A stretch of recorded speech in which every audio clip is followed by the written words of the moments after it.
कृषि उपज मंडी संशोधन विधेयक 2020 पारित होने पर बीजेपी ने भूपेश सरकार को घेरना शुरू कर दिया है।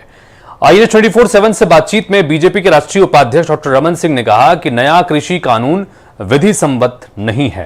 डॉक्टर रमन सिंह ने कहा कि जब राष्ट्रपति केंद्र के कानून पर हस्ताक्षर कर चुके हैं तो उसके खिलाफ वाले कानून पर कैसे साइन करेंगे।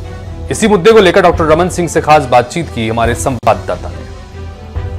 केंद्र सरकार के कृषि विधेयक के बाद छत्तीसगढ़ सरकार ने इसका विरोध लगातार किया था। उसके बाद अब एक विशेष सत्र बुलाकर एक नया कानून बनाया गया है छत्तीसगढ़ के लिए। नए कानून के विषय में और केंद्रीय कानून के विषय में बात करने के लिए हमारे साथ मौजूद हैं छत्तीसगढ़ के पूर्व मुख्यमंत्री डॉक्टर रमन सिंह। सर, एक नया कानून लेकर आई है अब छत्तीसगढ़ सरकार।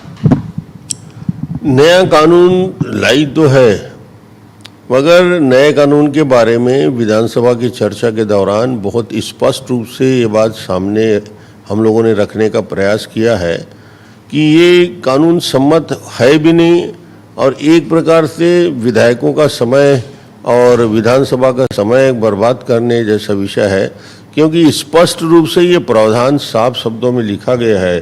संविधान के अनुच्छेद 254 में स्पष्ट रूप से ये प्रावधान है कि यदि केंद्र सरकार कोई कानून बना ले किसी विषय पर और उसी विषय पर उसके विपरीत कोई कानून राज्य सरकार बनाती है तो स्पष्ट रूप से इसमें प्रावधान है कि केंद्र के द्वारा बनाया गया जो विधि है या केंद्र के बनाया गया कानून है वो कानून को ही स्वीकृत होगी और विधानसभा में बनाए गए उसी विषय पे कानून शून्य घोषित हो जाएगा, यानी उसका अस्तित्व नहीं रहेगा।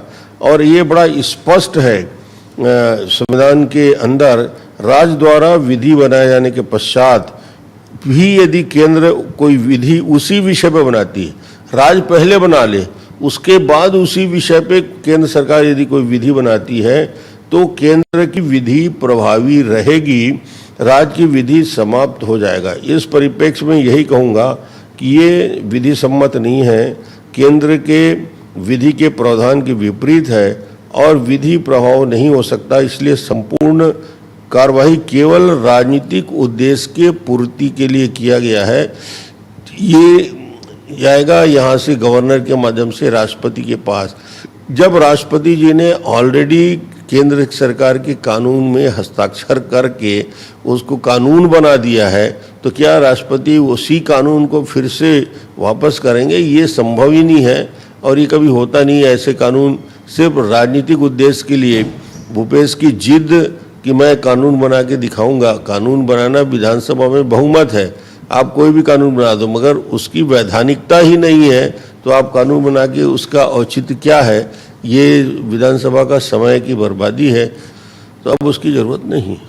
ये निश्चित तौर पर जो छत्तीसगढ़ में धान को लेकर और उसके अलावा मंडी को लेकर और जो केंद्रीय कानून है उसके बाद छत्तीसगढ़ राज्य का एक नया कानून, उसको लेकर स्थिति जो है स्पष्ट की है पूर्व मुख्यमंत्री ने। उन्होंने कहा है कि ये जो नया कानून है विधि सम्मत नहीं है। कैमरामैन मलकित गिल के साथ अंकुश शर्मा, IANS 24/7 रायपुर।